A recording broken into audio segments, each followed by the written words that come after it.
Bismillahirrahmanirrahim. Assalamu alaikum students. We are in today's lecture we are in continuity with our previous lecture, which was detection of elements in organic compound. So today it is the turn of sulfur. If sulfur is present in the organic compound, we will detect it again by Lezine solution. Last time आपको याद होगा मैंने आपको बताया था कि हम लेजाइन solution को हमने 3 पार्ट्स में डिवाइड कर दिया था. तो फर्स्ट पार्ट से हमने नाइट्रोजन के लिए टेस्ट परफॉर्म किया था. जो सेकंड पार्ट है उसके साथ आज हम सल्फ़र के लिए टेस्ट परफॉर्म करेंगे. जो लेजाइन सोल्यूशन जो बना था उसके अंदर अगर सल्फ़र प्रेजेंट है तो सल्फ़र सोडियम मेटल के साथ रिएक्ट करके सोडियम सल्फाइड बना देती है. तो हम ये एज्यूम कर रहे हैं कि if sulphur is present in the organic compound, that sulfur compound must have converted into sodium sulfide in the Lezine solution. इसके लिए जब हम टेस्ट परफॉर्म करेंगे तो इसी लेजाइन सोल्यूशन का जो सेकंड पार्ट है उसके अंदर हम एसिटिक एसिड ऐड करेंगे और उसको बॉईल करेंगे. जब एसिटिक एसिड ऐड करके हम बॉईल करते हैं तो ये सल्फ़र और एसिटिक एसिड का जो हाइड्रोजन है वो दोनों कंबाइन करके हाइड्रोजन सल्फाइड गैस बना देते हैं. ये जो हाइड्रोजन सल्फाइड गैस है ये गैस यहाँ से एस्केप कर जाती है. जब ये एस्केप करेगी ये गैस यहाँ से, तो हाइड्रोजन सल्फाइड गैस इंडिकेट कर रही है कि हमारे ऑर्गेनिक कंपाउंड के अंदर सल्फ़र प्रेजेंट है. यहाँ पे इसके टॉप के ऊपर हमने ये लेड एसीटेट पेपर को प्लेस किया हुआ है.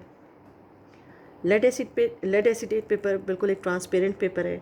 जब हाइड्रोजन सल्फाइड इस लेड एसीटेट पेपर पे स्ट्राइक करती है तो लेड एसीटेट पेपर ब्लैक हो जाता है.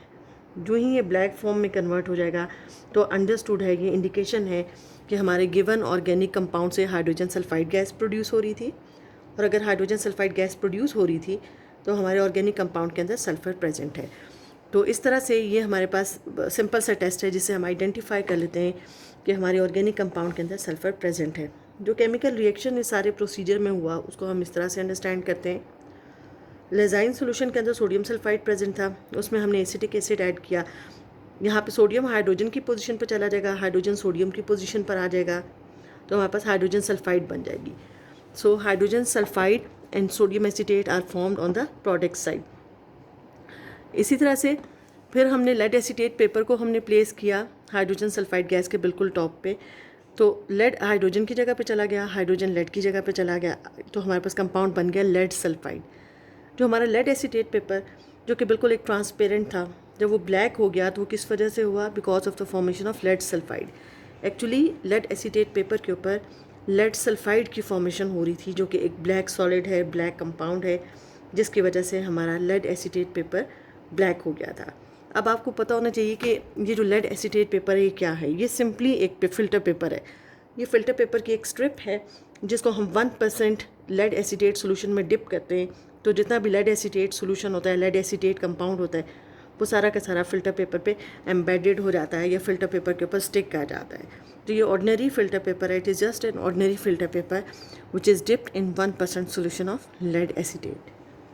So this was the confirmatory test about sulfur if it is present in the organic compound. अब नेक्स्ट हमारे पास जो टेस्ट है it is for halogen test. ये भी हम लेजाइन सोल्यूशन को जो हमने 3 पार्ट्स में डिवाइड किया था, लेजाइन सोल्यूशन का जो थर्ड पार्ट है उसके साथ हम ये टेस्ट परफॉर्म करेंगे. अब इसके अंदर हम थोड़ा सा कंसनट्रेटेड नाइट्रिक एसिड डालते हैं ताकि जितने भी साइनाइड आइंस हैं या सल्फाइड हैं या जितने भी आइंस हैं वो इसमें से एक्सपेल आउट हो जाएं, इसमें से रिमूव हो जाएं. फिर इसी लेजाइन सोल्यूशन के अंदर हम सिल्वर नाइट्रेट ऐड करते हैं. अब आपने याद रखना है कि जो मेन रिएजेंट है हेलोजन टेस्ट के लिए it is silver nitrate. Silver nitrate एक ही केमिकल कंपाउंड है जिससे हम एक केमिकल टेस्ट परफॉर्म करते हैं और हम अपने तीनों हेलोजेंस को आइडेंटिफाई कर लेते हैं. अगर हमारे पास इस ऑर्गेनिक कंपाउंड के जो लेजाइन सोल्यूशन है, लेजाइन सोल्यूशन के अंदर अगर हम सिल्वर नाइट्रेट ऐड करते हैं, अगर हमारे पास वाइट प्रेसिपिटेट आ जाते हैं तो इसका मीनिंग है हमारे पास जो गिवन ऑर्गेनिक कंपाउंड है उसके अंदर क्लोराइड प्रेजेंट है.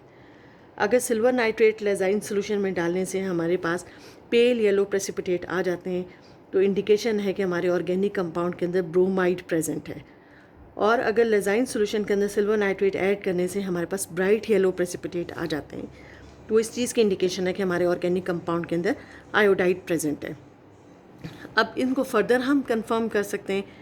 अगर वाइट प्रेसिपिटेट जो हमारे पास आगे क्लोराइड आइन के, पेल येलो प्रेसिपिटेट ब्रोमाइड के, ब्राइट येलो प्रेसिपिटेट आयोडाइड के, इन तीनों के अंदर हम अमोनियम हाइड्रोक्साइड की थोड़ी सी क्वांटिटी ऐड करेंगे. ये हमारे पास 3 अलग अलग टेस्ट ट्यूब्स हैं. तीनों के अंदर हमने अमोनियम हाइड्रोक्साइड ऐड करना है. अगर तो वाइट प्रेसिपिटेट हाईली सॉल्युबल होंगे, सारे के सारे डिज़ोल्व कर जाएंगे, it means these are chloride. ये अगेन एक कन्फर्मेशन हो जाती है। वैसे तो सिल्वर नाइट्रेट ऐड करने से अगर प्रेसिपिटेट्स के 3 डिफरेंट कलर्स आ जाते हैं, वाइट, पेल येलो या ब्राइट येलो, तो इंडिकेशन होती है क्लोराइड, ब्रोमाइड एंड आयोडाइड। लेकिन फर्दर उसको हम 100% कन्फर्म कर देते हैं by the addition of ammonium hydroxide. अगर अमोनियम हाइड्रोक्साइड ऐड करने से सारे के सारे प्रेसिपिटेट डिज़ोल्व हो जाते हैं, हमारा सोल्यूशन ट्रांसपेरेंट और क्लियर हो जाता है, तो इसका मीनिंग है जो प्रेसिपिटेट हमारे पास इस कंटेनर के अंदर थे, दीज वर क्लोराइड आइन।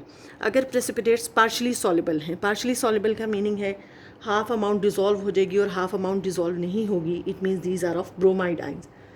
और अगर आप अमोनियम हाइड्रोक्साइड की क्वांटिटी, इक्वल क्वांटिटी चूँकि हम तीनों में डाल रहे हैं, अगर वो प्रेसिपिटेट इनसॉल्युबल हैं, it means these are iodide ions.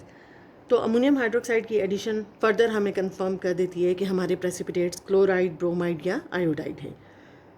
अच्छा, उसके बाद जो केमिकल रिएक्शन अब इन तीनों के अंदर हो रहा है, हम उस केमिकल रिएक्शन को डिस्कस करते हैं कि जब सिल्वर नाइट्रेट को हमने लेजाइन सोल्यूशन में ऐड किया था, सपोज लेजाइन सोल्यूशन के अंदर अगर क्लोराइड आइन प्रेजेंट है तो क्लोराइड नाइट्रेट की जगह पे चला जाता है, नाइट्रेट क्लोराइड आइन की जगह पे आ जाता है। ये डिस्प्लेसमेंट रिएक्शन है। हमारे पास नाइट्रेट आइन सेपरेट आउट हो जाते हैं और सिल्वर क्लोराइड बन जाता है। एक्चुअली इन प्रेसिपिटेट का जो कलर वाइट आता है, it is just because of the formation of silver chloride.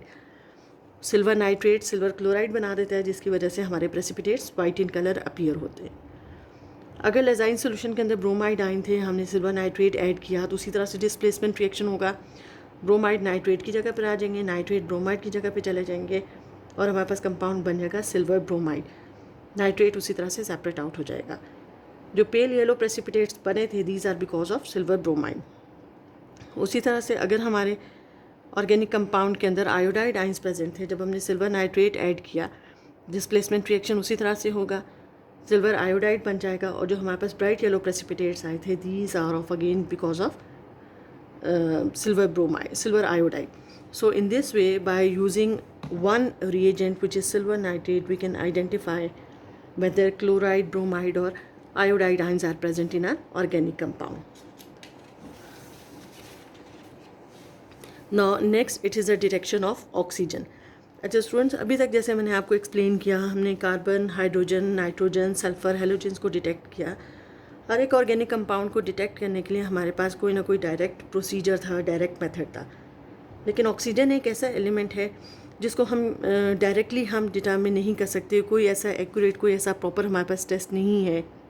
इसको हमेशा हम इनडायरेक्टली डिटरमिन करते हैं, इनडायरेक्टली कैलकुलेट करते हैं। तो हमारे पास 3 अप्रॉक्सीमेट मेथड्स हैं जिसे हम इनडायरेक्टली डिटरमिन करेंगे हमारे ऑर्गेनिक कंपाउंड के अंदर ऑक्सीजन प्रेजेंट है या नहीं है। फर्स्ट मेथड ये है कि हम अपने कंटेनर के अंदर, टेस्ट ट्यूब के अंदर हम ऑर्गेनिक कंपाउंड ले लेते हैं और उसको हम हीट करते हैं। जब हम ऑर्गेनिक कंपाउंड को हीट करेंगे तो ये जो लोअर पोर्शन होता है जहाँ पे फ्लेम है, जहाँ पे हम इसको हीट कर रहे हैं, this is called as its hotter area, hotter region. और जो बाकी इसका ये जो टॉप पे रीजन है, जो इसका नेक का पोर्शन है, this is called as colder part और कोल्डर रीजन। जब हम ऑर्गेनिक कंपाउंड को हीट कर रहे हैं और हीटिंग से अगर हमारे पास ये जो कोल्डर पार्ट है, कोल्डर रीजन है, अगर यहाँ पर कोई वाटर ड्रॉपलेट्स की फॉर्मेशन हो रही है तो वो इंडिकेट करते हैं कि इस कंपाउंड के अंदर हाइड्रोजन तो ऑब्वियसली प्रेजेंट है, इट मीन्स कि ऑक्सीजन भी प्रेजेंट है, क्योंकि वाटर के अंदर ऑक्सीजन प्रेजेंट होती है। मैं इसको रिपीट कर रही हूँ। अगर हम अपने ऑर्गेनिक कंपाउंड को हीट करते हैं और उसके कोल्डर पार्ट पे, कोल्डर रीजन पे कहीं पर वाटर ड्रॉपलेट्स की फॉर्मेशन हो जाती है, तो इस चीज़ की इंडिकेशन है कि इस कंपाउंड के अंदर ऑक्सीजन प्रेजेंट है। ये एक क्वालिटेटिव टेस्ट है, एक क्वालिटेटिव प्रोसीजर है जिसे हम एग्जैक्टली डिटरमिन नहीं कर सकते, एग्जैक्टली नहीं बता सकते कि हमारे कंपाउंड के अंदर ऑक्सीजन प्रेजेंट है या नहीं। लेकिन इस टेस्ट के थ्रू हम जस्ट एक आइडिया हमें मिल जाता है कि water droplets are formed, it means oxygen is present. Second एक और टेस्ट है जिसे, ये भी अगेन क्वालिटेटिव टेस्ट है, जिसे हम इंडिकेट कर सकते हैं कि हमारे ऑर्गेनिक कंपाउंड के अंदर ऑक्सीजन प्रेजेंट है या नहीं। अगर हम कोई ऐसा कन्फर्मेटरी टेस्ट परफॉर्म कर रहे हैं जिसे हम डिटेक्ट कर रहे हैं हमारे ऑर्गेनिक कंपाउंड के अंदर OH या हाइड्रोक्सिल ग्रुप है, कार्बोक्सिलिक ग्रुप है, एल्डिहाइडिक ग्रुप है और नाइट्रो ग्रुप, अगर हम कोई ऐसा केमिकल टेस्ट परफॉर्म करके अपने हाइड्रोक्सिल, कार्बोक्सिलिक ग्रुप, एल्डिहाइड या नाइट्रो ग्रुप को आइडेंटिफाई कर लेते हैं, तो इसका मीनिंग है कि हमारे इस ऑर्गेनिक कंपाउंड के अंदर ऑक्सीजन अल्टीमेटली प्रेजेंट है। तो ये दो वो केमिकल टेस्ट हैं जिनसे हम क्वालिटेटिव वे में इंडिकेट कर लेते हैं कि हमारे ऑर्गेनिक कंपाउंड के अंदर ऑक्सीजन प्रेजेंट है। और फिर कितनी ऑक्सीजन प्रेजेंट है तो उसको फिर हम इनडायरेक्ट मेथड्स, इनडायरेक्ट वे में हम कैलकुलेट करते हैं। अच्छा, एक और कंपैरेटिवली एक एक्यूरेट टेस्ट है जिसे हम बता सकते हैं कि हमारे कंपाउंड के अंदर ऑक्सीजन है या नहीं. It is just based upon calculations. Suppose हमारा जो एलिमेंट है, सपोज़ हमने कर लिया कि वो उसके अंदर कार्बन, हाइड्रोजन और ऑक्सीजन एलिमेंट्स हैं. हमारे पास बहुत सारी टेक्निक्स हैं, बहुत सारे एक्सपेरिमेंट्स हैं, जैसे कंबस्शन एनालिसिस है. उससे हम डिटरमिन करेंगे कार्बन की कितनी परसेंटेज है और हाइड्रोजन की कितनी परसेंटेज है. कार्बन और हाइड्रोजन की परसेंटेज डायरेक्टली कैलकुलेट करना हमारे लिए बहुत ईजी है. जब हम इन दोनों की परसेंटेजेस कैलकुलेट कर लेंगे, अगर इन दोनों एलिमेंट्स की परसेंटेजेस को हम ऐड करें, अगर वो 100 के इक्वल आ जाती हैं, तो इसका मीनिंग है कि इस ऑर्गेनिक कंपाउंड के अंदर सिर्फ और सिर्फ कार्बन और हाइड्रोजन है. लेकिन सपोज़ अगर हम उनकी परसेंटेजेस को ऐड करते हैं और वो 100 के इक्वल नहीं आती बल्कि 100 से कम है, अगर 100 से कम है तो इसका मीनिंग है इसके अंदर कोई और थर्ड एलिमेंट भी प्रेजेंट है, and that element is oxygen. तो सपोज़ यहाँ पे मैंने ये सपोज़ कर लिया हमारे ऑर्गेनिक कंपाउंड के अंदर 3 एलिमेंट्स थे, कार्बन, हाइड्रोजन एंड ऑक्सीजन. हमें कार्बन और हाइड्रोजन की परसेंटेज का पता चला. सपोज़ वो 30% और 60%, हम इन दोनों को ऐड करेंगे, it is 90%. As it is less than 90%, some amount is missing, it means that amount may be of oxygen item. उसको फिर हम कैलकुलेट करेंगे. फॉर्मूला है हमारे पास, percentage of oxygen is equal to 100. Percentage जब भी हम कैलकुलेट करते हैं, अंडरस्टूड है, और आपको भी पता है कि परसेंटेज मीन्स आउट ऑफ 100. तो percentage of oxygen is equal to 100 minus percentage of carbon plus percentage of hydrogen. इन दोनों परसेंटेजेस को हम ऐड करेंगे, 100 से सब्ट्रैक्ट कर लेंगे, आपके पास आंसर आ जाएगा 10%. This is comparatively an accurate method to determine the percentage of oxygen in organic compound.